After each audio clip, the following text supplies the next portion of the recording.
વડોદરા જિલ્લામાં RTO, police અને national highway ઓથોરિટીએ વર્ષ 2024માં 19 બ્લેક સ્પોટ જાહેર કર્યા હતા, જેમાં અકોટા, ફતેહગંજ, પંડ્યા બ્રિજ, ડભોઈથી વે જંકશન પર 3 વર્ષમાં 19 અકસ્માત અને 16ના મોત થયા હોવાનું સામે આવ્યું છે। વડોદરા આરટીઓ કચેરીના અધિકારીઓ દ્વારા વિવિધ બ્લેક સ્પોટ ખાતે મુલાકાત લઈ શહેર જિલ્લામાં વર્ષ 2024ના 19 બ્લેક સ્પોટ્સ જાહેર કરવામાં આવ્યા છે। વર્ષ 2022થી લઈને 2024 એટલે કે 3 વર્ષના સમયમાં અકોટા બ્રિજ પર 5 અકસ્માતમાં 7 લોકોના મોત થયા છે, જ્યારે ફતેહગંજ અને પંડ્યા બ્રિજ પર 6 અકસ્માતમાં 3 લોકોના મોત થયા છે।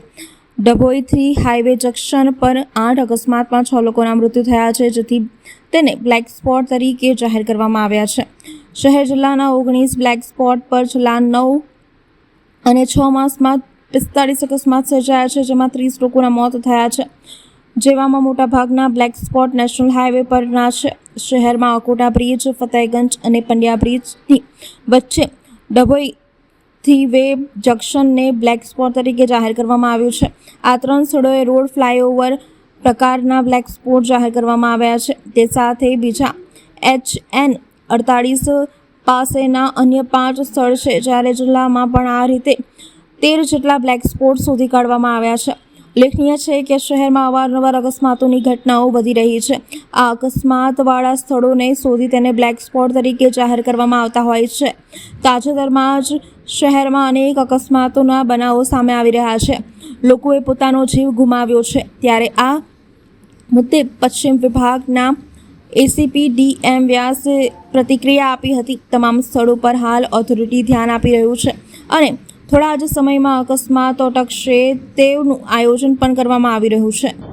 બ્લેક સ્પોટ એ એવી જગ્યા છે કે અમુક 500 મીટરનો વિસ્તાર કે જ્યાં વારંવાર અકસ્માત થતા હોય અને ફેટલ પણ થતા હોય એવી જગ્યાઓ VMC, ટ્રાફિક પોલીસ, NHAI અને તમામ ભેગા થઈ અને સ્પોટની વિઝિટ કરવામાં આવે છે અને ત્યાં જે રોડ એન્જિનિયરિંગમાં શું ખામીઓ છે તેનું ઓડિટ કરવામાં આવે છે અને તે મુજબ ભવિષ્યમાં આ બ્લેક સ્પોટ કઈ રીતે નીકળી જાય અને ત્યાં અકસ્માતો ઓછા થાય તેનું ઓડિટ કરવામાં આવે છે। સાહેબ, ખાસ કરીને કુલ 19 સ્પોટ છે, કયા કયા મેઇન સ્પોટ છે?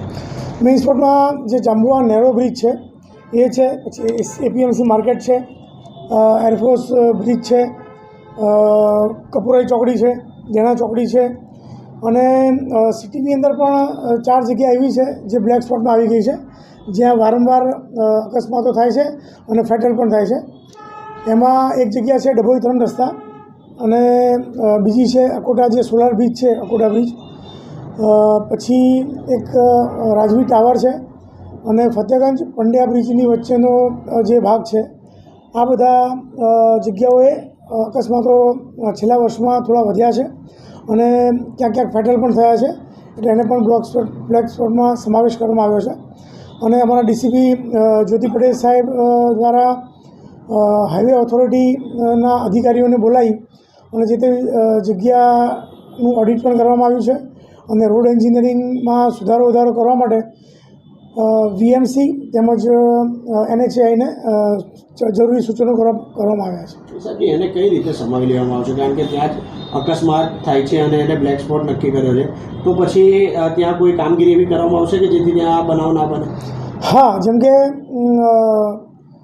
ફતેહગંજ અને પંડ્યા બ્રિજની વચ્ચેનો જે રસ્તો છે એ એટલો પહોળો હોવા છતાં ત્યાં એક્સિડન્ટ થાય છે, કારણ કે પંડ્યા બ્રિજથી નીચે આવતો ટ્રાફિક, ઉપરથી આવતો ટ્રાફિક અને ત્યાંથી ફતેહગંજ બ્રિજથી નીચે ST બસ સ્ટેન્ડ તરફ વળે છે એનો ટ્રાફિક, પોલિટેકનિક તરફ આવતો સર્વિસ રોડનો ટ્રાફિક, ઉપરથી આવતો ટ્રાફિક, એ જે મર્જ થાય છે, ભેગો થાય છે, એવી પરિસ્થિતિમાં આ અકસ્માતો થતા હોય છે। એટલે એનું ઓડિટ કરી અને જરૂરી બોલાર્ડ્સ લગાવવા, જરૂરી ડિઝાઇન કરવી, જ્યાં પિચિંગ કરવાનું છે, રોડ સરખા કરવાના છે, જ્યાં પટ્ટા મારવાના છે, એ તમામ જાતની વિગતો VMCને રિપોર્ટ દ્વારા મોકલી આપવાની છે અને એના આધારે એનું જે રોડ ઓડિટ પ્રમાણેનું કાર્યવાહી થશે તો આગામી સમયમાં એના અકસ્માતો ઘટશે એવું મારું માનવું છે।